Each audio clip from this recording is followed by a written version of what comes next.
Bonjour tout le monde, bienvenue à ce point de presse de Québec solidaire. Prendront la parole aujourd'hui les députés solidaires Étienne Grandmont et Guillaume Clich-Rivard, Marie-Lie Plante, coordinatrice du RAIC, Audrey Couture-Bédard, directrice de l'Archipel d'Entraide, et Stéphanie Lampron, directrice générale de la YMCA. Merci, Isia. Bonjour tout le monde. Merci d'abord à nos invités qui sont présents aujourd'hui pour un point de presse très important. Il porte sur l'itinérance, particulièrement dans la région de la capitale nationale. On a donc des représentants de différents groupes qui travaillent à Québec et qui ont un message important à livrer ici aujourd'hui à l'Assemblée nationale. Il y a un rapport qui a été fait par le regroupement d'aide aux itinérants et itinérantes de Québec, le RAIC, sur l'utilisation des ressources d'hébergement d'urgence. Et vous allez le voir, le constat est implacable. Ça déborde de partout, ça craque. Et évidemment, ajouter des ressources, ajouter des lits ne changera rien à la situation tant qu'on ne s'attaquera pas aux racines du problème, puis tant qu'on n'investira pas massivement dans du logement de transition pour sortir les gens de l'itinérance. Il y a aussi un élément important qu'on veut mettre dans la balance aujourd'hui, c'est que notamment, il y a des élections qui s'en viennent en octobre prochain. Il y a aussi une course à la chefferie qui s'en vient et qui verra son terme le 12 avril prochain. On voudrait, on le sait, là, tout le monde ici est bien d'accord, là, on le sait que cet enjeu-là, l'itinérance, on résoudra jamais ce problème-là tant que au top de la pyramide décisionnelle au gouvernement, c'est-à-dire que le prochain ou la prochaine première ministre, tant que cette personne-là ne prendra pas ce dossier-là à bras-le-corps, on n'arrivera jamais à rien. Ça prend une mobilisation multiministérielle et c'est comme ça qu'on y arrivera. Donc, d'abord, on demande à ce que Bernard Drinville et Christine Fréchette s'engagent sur cet enjeu-là qui est primordial, c'est une crise humanitaire. Puis d'autre part aussi, on veut s'assurer que pour être capable de bien faire le travail en prévision de la prochaine saison froide, notamment, le rapport sur le dénombrement qui a été fait en avril dernier, son rapport puisse être livré avant la fin de la présente session parlementaire. On a eu une confirmation du M3S qu'il le serait seulement après la prochaine élection en décembre. Et ça, c'est honteux de garder secret ce rapport-là qui sert tout le monde pour suivre l'évolution de l'itinérance au Québec. Je vais passer maintenant la parole à Marie-Lie Plante, qui est du RAIC. Oui, bonjour. Marie-Lie Plante à la coordination du RAIC, le regroupement pour l'aide aux itinérants et itinérantes de Québec. Le RAIC porte la voix de 48 organismes communautaires de la capitale nationale œuvrant auprès des personnes en situation d'itinérance ou à risque de l'être. Depuis des années, nous tirons la sonnette d'alarme pour prévenir l'aggravation de la situation, mais nos avertissements n'ont pas été pris à la hauteur de l'urgence. Nous espérons qu'en nous adressant directement à vous, ici aujourd'hui, face à l'ampleur de la crise actuelle, notre appel sera enfin entendu. Nous sommes ici afin de vous rappeler une réalité urgente. Les politiques d'austérité ne sont pas abstraites. Elles ont des conséquences humaines directes. Elles aggravent la crise de l'itinérance et complexifient l'accompagnement des personnes les plus vulnérables. Pendant ce temps, le milieu communautaire tient à bout de bras des problématiques sociales qui le dépassent. Mais il ne pourra pas soutenir seul cette pression indéfiniment, sans action gouvernementale forte, en amont comme en aval des enjeux liés à l'itinérance. Lorsqu'on parle d'itinérance, on parle souvent de la situation à Montréal, mais notre bilan sur l'utilisation des ressources d'hébergement d'urgence à Québec démontre clairement que la crise est tout aussi critique ailleurs. Dans les dernières années, sur le territoire de la capitale nationale, nous la voyons de plus en plus se manifester, s'ancrer et se complexifier sur l'ensemble du territoire, passant par les quartiers centraux, les banlieues et les régions de Portneuf à Charlevoix. Les données et les constats qui se dégagent de notre bilan sont parlants. Depuis 10 ans à Québec, le nombre de places disponibles a plus que doublé, passant de 132 à 318.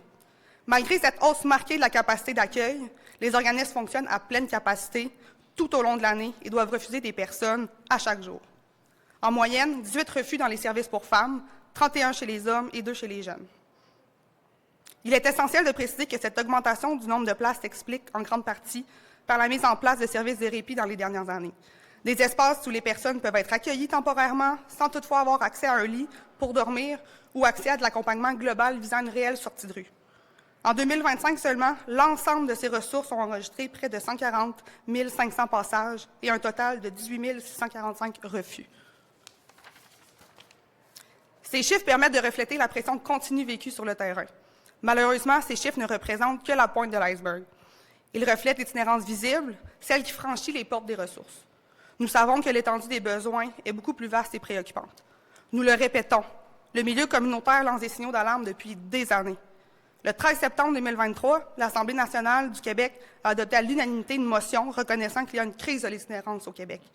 Pourtant, nous attendons encore des mesures concrètes, sérieuses, à la hauteur de la crise. La situation actuelle n'est donc pas une surprise. Elle était prévisible. Aujourd'hui, le constat est clair. Nous avons atteint un point de rupture. Le gouvernement doit reprendre le leadership et l'imputabilité qui lui revient en matière d'itinérance et investir de façon structurante, prévisible et récurrente dans l'ensemble du continuum, de la prévention à la sortie de rue. Et ces actions ne peuvent pas se limiter seulement au financement des ressources en itinérance et la mise en place de mesures d'urgence. Elles doivent aussi s'attaquer aux causes profondes des enjeux liés à l'itinérance. La crise du logement, la crise des surdoses, l'accès aux soins, les autres fractures sociales qui alimentent l'exclusion, la désaffiliation. Le milieu communautaire refuse de continuer à payer le prix d'une action et de tenir le filet social à bout de bras. Combien faudra-t-il encore de personnes qui basculent en situation d'itinérance? Combien d'entre elles devrons-nous continuer à refuser à nos portes afin que le gouvernement se saisisse sérieusement de cet enjeu et en fasse une priorité? La crise de l'itinérance n'est plus à prouver, l'urgence d'agir non plus. Merci.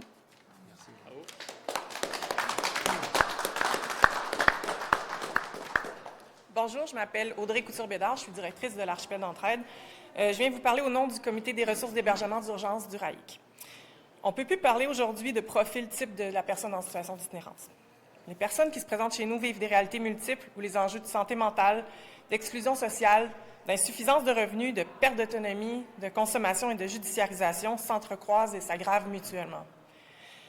On a même rencontré dans la dernière année des personnes avec des maladies chroniques ou en fin de vie qui ne pouvaient pas recevoir leurs soins, faute d'avoir un logement ou un endroit sécurisé pour poursuivre un protocole de traitement ou recevoir des soins palliatifs.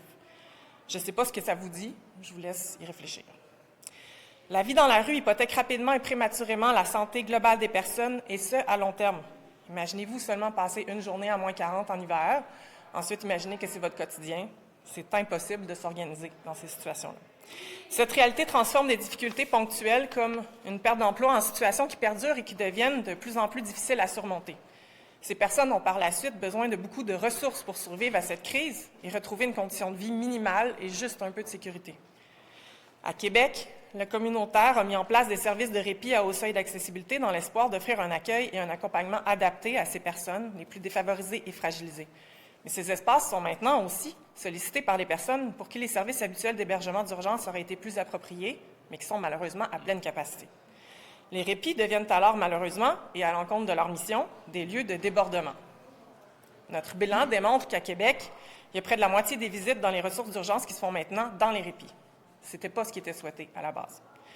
Donc, je vous interpelle aujourd'hui, députés et futurs députés, ministres et futurs ministres, parce qu'il n'y a pas un seul ministère qui n'est pas concerné de loin et de près par cette crise. Vous ne pouvez plus vous désengager. Les ressources d'urgence ne peuvent plus maintenir ce rythme en palliant des politiques défaillantes. Prenez vos responsabilités. On vous demande des engagements clairs et conséquents dès maintenant. Merci.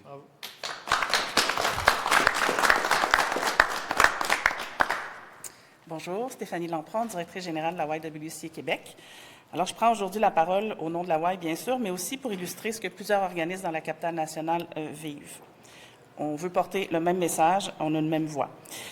La Y a comme mission la sécurité et le bien-être des femmes et des filles, et ça, tous les jours. Ça se passe sur le terrain, c'est pas juste une théorie. Dans les 10 dernières années, nous avons accompagné plus de 3000 femmes juste à la Y. À l'échelle régionale, c'est 10 fois plus de femmes qui ont demandé de l'aide chaque année. Ces chiffres racontent une réalité que nous ne pouvons plus taire. Dans l'ensemble des ressources d'hébergement d'urgence pour femmes de la région, le taux d'occupation dépasse toujours le 100 %. Il a même atteint 120 %. La pression est immense.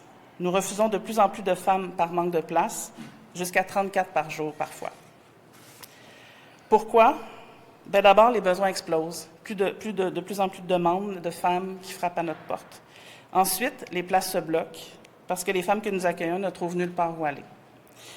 Donc, elles restent et ces situations qui étaient autrefois temporaires deviennent chroniques. Chaque jour qu'une femme reste, faute de logement accessible, c'est à une autre femme qu'on doit dire non. Une femme qui se retrouve avec le choix de choisir entre la violence de la rue ou la violence d'un conjoint. Et comme si ce n'était pas suffisant, un troisième phénomène vient accentuer cette pression.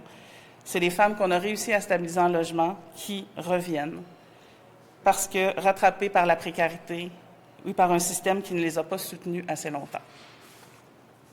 Cette réalité frappe toutes les femmes, mais particulièrement les femmes racisées, autochtones, immigrantes et les personnes LGBTQIA+. La situation est critique pour toutes les femmes, mais particulièrement pour celles-là. Le communautaire tient le filet social à bout de bras. Nous accompagnons, stabilisons, réparons, mais nous ne pouvons pas être la seule réponse, ni en amont pour prévenir les ruptures, ni en aval pour prévenir une sortie de rue permettre une sortie de rue durable. Nous avons besoin d'un investissement global et coordonné, de la prévention jusqu'à la sortie de rue, pas juste des mesures ponctuelles, une vision, une vraie vision. Nous sommes là pour compléter l'action de l'État, pas pour le remplacer. Et rappelons-nous qu'une société ne se juge pas à sa capacité à gérer la crise, elle se juge à sa volonté de la prévenir. Merci.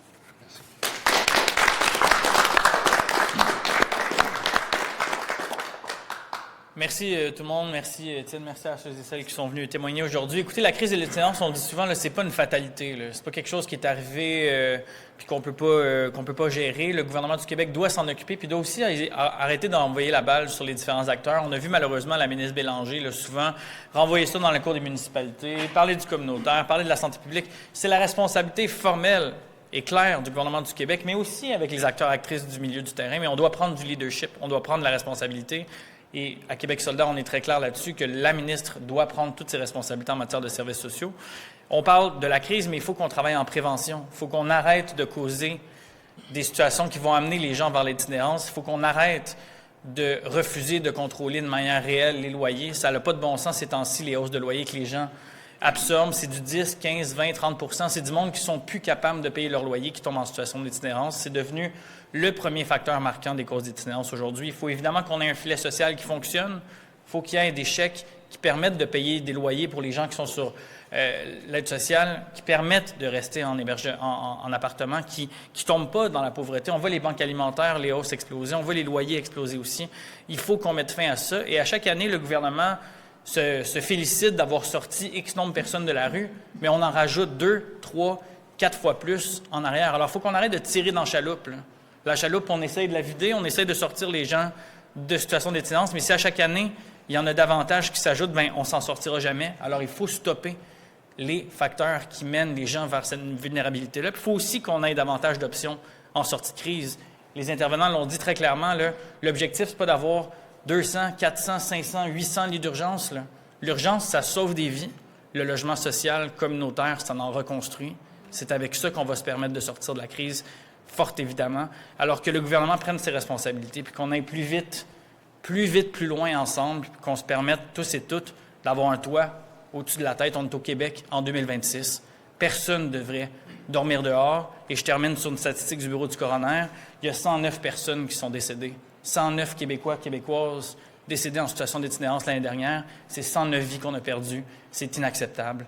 Et le gouvernement du Québec doit faire mieux. Merci.